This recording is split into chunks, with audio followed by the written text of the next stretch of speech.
Hello, this is Derek Gaines here with you to discuss in a little more depth my business of DIY consulting or do-it-yourself consulting. What I'm going to do here tonight is kind of go into more detail rather than just the elevator pitch and go in depth about the different section of the business model canvas that I've recently completed. What I want to do first, however, is set the stage by giving another overview, a more detailed overview of what exactly my business is. That way you can have that pictured in your mind as I'm going into detail. Now, as an investor, a business without any inventory or products may look a little iffy, but what I want to throw out there is some of the most successful businesses we've seen in the past years are basically operating on the same business model that I'm going after. Businesses such as Uber. Essentially, Uber doesn't have many employees, they don't have inventory. They're the only taxi service in the world that actually doesn't own any cars, well, along with Lyft and other ride sharing businesses. But what I'm getting at is the new business model of making money by hiring subcontractors is becoming fairly popular and it has seen major success. So, with that being said, basically, I'm taking that same business model and putting it into the home renovation, home project area. Now, for the past year or so, I have been in the process of starting my own home renovation business. Basically, being a general contractor for people who are wanting to get jobs done. So, it's given me an insight on seeing the prices that people actually do pay, and then people who would love to have stuff done to their house but simply can't afford it because a lot of things are expensive. Just to give some insight on the business world that I'm coming from here. Just for an example, to put a tile shower in a house, you're looking at no less than maybe $2,200. That's just the install. That's not buying the product. So you're probably looking closer at $4,000 to $5,000 total after buying the product. And as many of us know, that's a lot of money. Just for example, putting flooring in a house is probably going to cost you between $2,000 and $3,000, and to be honest with you, it's something that is not extremely hard. With a little assistance, anyone can do it, especially someone who has the desire to. Putting new windows in your house is going to run you over $1,000, and all these prices I'm throwing out, they're simply labor, so it's not actually the product. So the product plus labor is a tremendous amount of money that people are having to pay.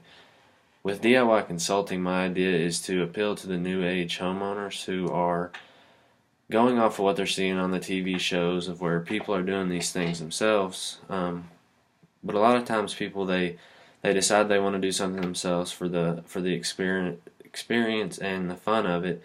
Then they get into the middle of it and they realize there's a little more to it than what they saw on TV or what they saw on a video online. And there are a lot of sites where you can chat with someone sitting at a desk at a headquarters and they'll try to answer your questions. But the bottom line is, being someone who has been in the field and seen a lot, there are a lot of things that homeowners will run into that they can't find on an internet video. A lot of these videos that are out there showing people how to do stuff to their homes, they have it set up in the perfect condition, in the perfect weather, and that's just not exactly how it always works. More times than not, it's not. Simply by your geographic location, there's going to be different things that you need to do. For example, how you lay floors in Arizona is going to be different than how you lay it in New York because of the different climates and the things that you have to do. They're just simply different. You can't look at one guideline and follow it in one area and expect the same result. So basically with DIY consulting, with my business model, it's going to be a platform that homeowners can get on and they'll actually be connected with a general contractor in their area that maybe even specializes in the type of project that they're wanting done.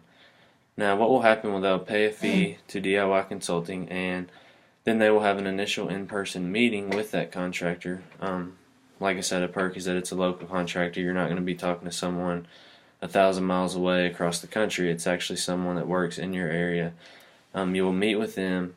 Your initial price will have you your first meeting, and during that meeting, you basically show the contractor what you're doing, what you want to do, what you want your outcome and goals to be, and then he or she will answer any of the questions that you have and then put forth any advice. And then going forward, you'll be connected with that contractor through through a phone number, through the app, and through the platform that will allow you to connect with them more times throughout the project if you're running into roadblocks or anything like that.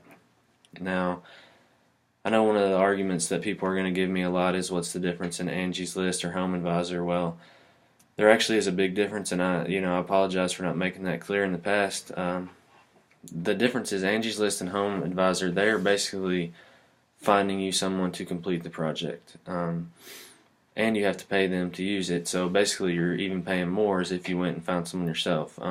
Angie's List and Home Advisor, they're not big on promoting doing it yourself. They're basically, here's the number to so-and-so, give them a call, we'll connect you, we're gonna make some money on it, and they're gonna come do the job for you, which is fine. It's a good platform, but I see us as operating a little bit different of a market simply because those are going for the people who can afford to simply hire it out, and they're not looking for the opportunity to do it themselves. So now that I've set the platform of you all being able to kind of understand what my business is and what makes it different than, say, the Angie Lists of the world, I'll go into the business model canvas that we had to complete for the class and basically break down and let you see why you should get excited if you're an investor. With any successful business, you have to be able to bring value to yourself and your customers and really anyone involved. And with this business, the value simply sits within the contractors as well as the homeowners. Now, what we're doing is we're providing expert assistance for someone. We're not telling someone you can't do it. There's a project in your house, you can't do it, you need to go hire someone. Rather, we're giving you someone who is an expert to give you expert advice, and then you can take that advice and do it yourself while feeling accomplished and, more importantly, saving money. I think one of the biggest values that we bring to our customers is we're assuring them that they get the job done right, but they're not paying thousands of dollars simply on labor like they would be if they hired it out, and they get to do the experience. A lot of people even that I've ran into, they actually would have the money also to just hire someone, but they like the idea, especially it seems like younger homeowners, they like the idea of having something to do with their spouse as a way to improve their home right in front of their eyes instead of having to move out for a day or two and letting a crew come in and do it. Another way we bring value is to the contractors in the area, and I'll touch on this a little bit later, how we plan to get those contractors. But as a contractor, if you sign up for us, once again, I'll talk about this a little later, there will be a yearly fee that you pay us, but that money's guaranteed back in your income. But we're bringing value to them because they're getting their name out there. It's basically free advertisement for them as a business, but also it can be viewed as extra income. It's not going to take 40 hours a week for a contractor to do a little consulting on the side with some other homeowners. He can still have all of his normal work going on while taking some time to do this as well whenever he pleases. Much like going back to the Uber example, Uber drivers, they can drive when they want. There's no stipulations as to how much they drive. They make their own schedule. All they basically have to do is commit to that one ride that they're in. And basically that's all that we're asking our contractors to do here, is to commit to that one relationship with the customer. Once that job is over, there's no more obligations to that, no liability. We would ask our contractors to, be insured. That way, if there ever was any conflict of interest with the job, that they would have backing of that, and it would also help us. Next, I'll talk a little bit about the customer segments and what I think that will be the best segments for us to go after. And as I mentioned earlier, I think first-time homeowners will be fairly large because bottom line is a lot of people are younger nowadays buying houses. Just from being in the market, it seems like a lot of younger people are more willing to buy now if they're able to get the loan rather than rent. It seems like in years past, renting wasn't a big deal. You just done it. You had a landlord that fixed anything that went wrong, but you had less freedom. But it seems like recently the trend is showing that with the booming house market, younger couples are willing to buy. But the downfall to that is they don't have extra cash just laying around to be able to do something. A lot of younger couples are buying houses that aren't brand new. that may need a little bit of work for them, and at the same time they're wanting to do this work themselves. But like I mentioned, with the busy schedule and the amounts of money that it costs, they just run into things. And I've seen many of times where people will start a project that they feel like they're going to do on their own, put in X amount of dollars. A month down the road, they run into something they feel like they can't fix, so they end up having to hire someone to do it outright, which is generally costing them way more than they should have had to spend in the first place. Another segment that I would say is first-time house flippers. Now, house flipping is basically buying an old house, fixing it up, reselling it, and making a profit on it. And with house flipping, one of the biggest things is if the more you're able to do on your own, the bigger your margin's going to be at the end. For example, if I can do the drywall on my house myself instead of having to pay $3,000 to have another company do it, after you calculate the money that equates your time, you're going to be more profitable once you sell the house. Well, if they're first-time house flippers, that they may have a few questions here and there. They may be relatively familiar with doing this stuff, but they just need a little bit of assistance. I could see us appealing to them. And thirdly, rental property owners. That's another business that's booming these days. I've always been a strong believer that one of the best ways to long-term wealth is through rental properties and investing in property. And one of the things that makes rental property owners stand out is if they keep their properties up to date. You can't just buy a house and let it sit for 20 years and expect to generate $1,200 a month for that long and not ever do any upgrades to it. That's just not how it works. So, a lot of rental homeowners, they may not be handymen or craftsmen or contractors, but they are in the business of saving money as much as they can, and they may have small projects in between movers that they just need a few questions asked or a little bit of assistance. So that would be a third market that we can look at. The next thing is channel. So like how will DIY consulting get in front of the customers in the segments that I just listed? And I believe it will be through direct marketing and heavily on the online marketing. As we know, we all scroll through Facebook or Instagram and see advertisements for local businesses, and I feel like that'd be the same way. It's just generally one of the best ways to get in front of people. I can see us even sending stuff through the mail, flyers, just to get it out there. In the initial, say this business launched in Lexington, we would have a hard advertising campaign in the local area, and hopefully just get in front of as many people as we can to do that. The next thing is key activities. And with key activities, basically just talking about what we have to do to be successful. And obviously the key activity once we get a homeowner to commit to us is being able to connect them with a contractor that fits their needs. So if someone comes to our website saying they're wanting to put 6 windows in their house, we need to connect them with a contractor that has experience in that. And say not, for instance, we don't want to hook them up with just someone who does drywall because they may not know the answers that they have. But the next activity is definitely reaching out to contractors. Basically, without contractors, this is not a business.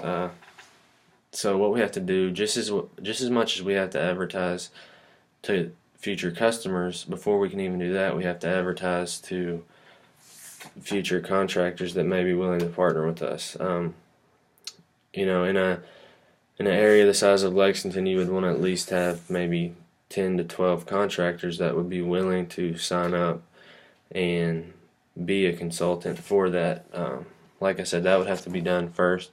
And one of the best ways I believe we're going to do that is by stressing the fact that it's extra income.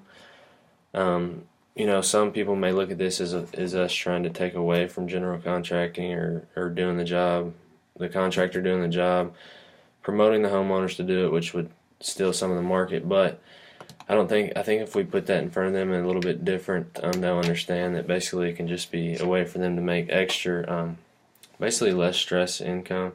Yeah, they may not make $10,000 off one job, but they're going to spend maybe 100 hours less working with that job, and it's basically just extra income while they can do the rest. One thing that I would say would be in like a 5-year plan would probably be to have the contractors within the area that are willing to connect with us to do online tutorial videos. I'm a little bit iffy on some of the ones that are out there right now just because they make everything seem super easy and perfect, but with my theme of videos, I would like for the contractors to actually show what you're going to run into. Yes, they would show in a perfect world, but more importantly, I would want them to focus on some of the issues that may arise from that. So basically, key partnerships would be the next area of the canvas, and key partnerships, as I just talked a lot about, is going to be with our contractors. But the area that I would like to explore is advertisements. So I kind of have envisioned on our platform to have other companies be able to put advertisements on. Obviously not companies that are the same as us, but like companies that sell stuff homeowners need. Say, for example, a window company, a flooring company, or a flooring brand, be able to pay us to put their advertisements on our website. That way, once the homeowner gets on there, they also have options. And actually, even to the point to where a partnership would be to where there's actually links that they could click on to get to products, because a lot of times people, they want to be able to talk to contractors to get their advice on what they should buy. It's not always that they already have the product bought and they just need someone to do it. A lot of them want expert opinion on what to buy and where to buy it. So if we form partnerships, we could go ahead and put that in front of the customers too, to where they could have one click and it would take them right to the site and they could choose from what products that they want. So with our customer relationships, which is the next section, obviously with the business without any products necessarily, customer service is incredibly important. Now, the reason I say that is I'd say we could all think of a product that is so good to us or that we like so much that even if the customer service was bad, we would probably still use it. I'm a firm believer that no matter what the business, customer service is great. But for example, a coffee brand that I like, say if I called them and they had bad customer service, I'm probably not going to throw all the coffee away, and I'm probably not going to never buy it again. The bottom line is I probably will. But with this, with someone that doesn't have products that they can rely on, it's more of their experience. We have to ensure that they have a good experience through our website and with the contractors that we connect them. And a few of the ways we do that is making sure that contractors are prompt and on time to appointments, making sure that they show up. And obviously I'd like to set like a rating system, so after the consulting is done, have the homeowners rate the contractors, and then vice versa, the contractors rate the homeowners. That way we have a little bit of a system to keep track of who should be working with us and who shouldn't be working with us. So bottom line is we have to make the customers happy no matter what, no matter what the cause is. And by putting the right contractors in front of them, I feel like that should be relatively easy. Next, one thing that I haven't gone in super depth about is our cost structure. I know how that we would do the cost, but I'm not exactly sure what the cost will be. That's going to take a little bit more development and a little bit more time to figure out, what percentage the contractor makes, and based on the job size, what the homeowner's going to pay us for that initial meeting and the phone calls after. That's pretty much what I'm working on now in the phase. But the bottom line is our cost structure will be pretty much the same as business models like this one, in the sense that the majority % of the money that the homeowner's paid is going to be going to the contractor. Now, there obviously be other ways that we can make money, such as I mentioned, the partnerships and having people use us as advertisements. But as far as that goes, we'll talk a little bit more about that in revenue streams. But the good thing about this business is when it comes to fixed and variable cost, there really aren't a whole lot of cost. I mean, obviously in the initial phases, like most businesses, the advertising and marketing costs are going to be out the roof, just trying to get your name in front of people. The development of the website is going to be big. The mobile app will be big. Those are all initial costs, but if we look farther down the road, once we have an established business, there relatively isn't that many fixed costs. There may be some within, if there has to be 6 employees that actually work just to keep the back end running, their salaries would be fixed cost. Any insurance that has to be paid, liability that we provide for the contractors, all of that would be fixed cost. But like I said, compared to most businesses, that's pretty low. Obviously, there may be rent of an office space that we're using, but as far as keeping up with inventory, buying inventory, all that, we won't have that issue. The variable cost, and like I said, there wouldn't be much of that at all either, because basically we're just making a percentage, maybe you could say variable revenue, because it'll be relatively hard to predict the revenue that we're going to make in the beginning, just because we have to see the customer responsiveness. But that actually puts us in a good position because our margins should be high without having to sink a lot of money into inventory like most businesses do in the beginning. We can spend most of our efforts on advertising and then see how the initial phases go from there. To wrap it up, the last thing is revenue streams. And basically there's 2 or 3 main revenue streams that I can see here. The number one and obvious main one is what homeowners or anyone using our site is going to be paying to get that initial meeting, and then any contact after that. And like I said, just for an example, say 65% of what is paid will go to the contractor, and then the rest would come straight to DIY Consulting. Much like Uber or Lyft, I think the driver makes nearly 70%, and then Uber makes the rest. Another thing is other companies using our platform. So anyone who wants to use our platform once it's established is advertising their products. That would be another revenue stream. And then finally, I think this would be something that is a little bit similar to Angie's List or Home Advisor, except I think it's a little bit better. We would require our contractors to pay a yearly fee, say for example of $300, just to be listed as a contractor a contracting consultant on our website. And what we would do with this is we would guarantee them that if they put in at least 4 consulting calls throughout the year, or 4 or 5, or those numbers can be determined later, that they would make that $300 back in revenue, and if not, we would reimburse that. But what this does is it just basically gives us another revenue stream, and it assures the contractors that we're going to be working hard for them to find them work, and it gives them incentive to work hard back for us. What we do once they sign that pay that yearly thing, we would need them to at least commit to a year. Obviously, if any emergency circumstances came up, we would deal with that then, but we would like for them to at least commit to a year at a time. So basically those are the revenue streams.